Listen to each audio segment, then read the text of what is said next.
I'm Kevin Blanding, member of C3, an inclusive spiritual community. On Sunday mornings, we bring you a message and music.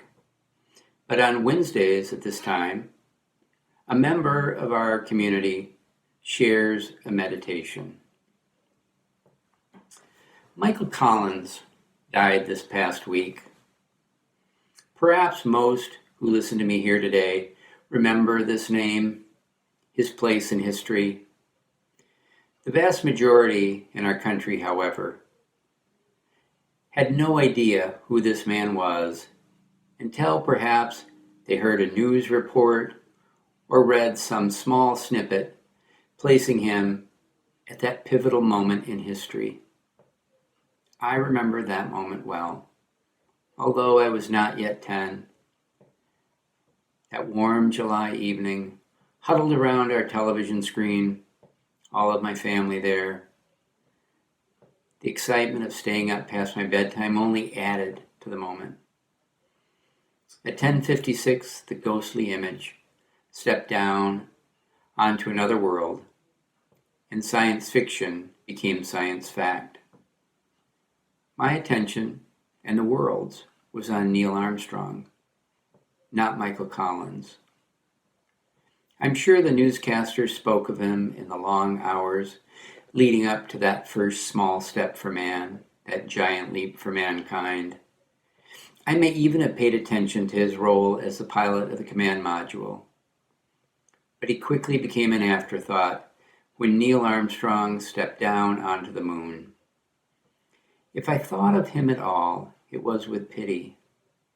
Pity that he did not get to join his fellow astronauts in that historic moment. History treated him in much the same way, forgetting that at that time he was among only a handful of humans who had circled another world. Even today, that remains true. Yet we don't truly remember Michael Collins. For most of us, however, he is the better metaphor. A part of history, and yet not what history remembers or glorifies. While we idolize and remember Neil Armstrong and Buzz Aldrin, we are, all of us, much more like Michael Collins. We will not be remembered by history, and yet we have made contributions, significant contributions that so often go overlooked. I remember a quote from my high school yearbook, although I could not find the author.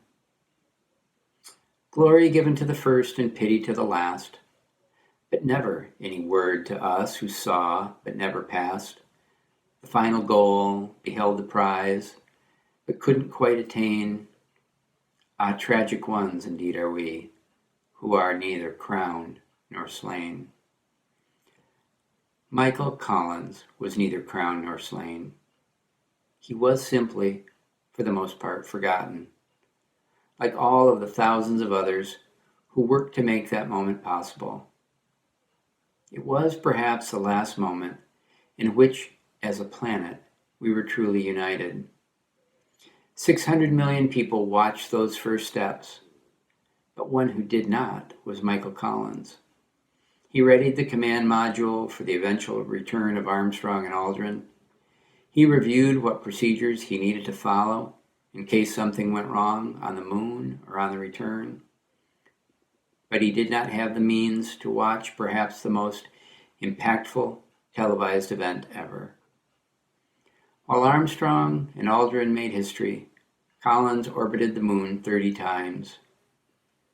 For 47 minutes of each orbit, he was unable to communicate with anyone. Due to this, upon his return, he was labeled the loneliest man in history. Today, a person would use such attention to increase their social media presence. Collins avoided the limelight, even turning down a chance to return to the moon and walk upon its surface. Instead, he left the astronaut corps a year later, pursuing a career as an administrator of the Air and Space Museum and later the Smithsonian. Michael Collins understood that there was glory in playing your part in history well, whatever that part may be. He understood that doing your best at what you do is good enough. He understood that life is not about the attention you can draw to yourself, but about what you can attend to that will elevate others.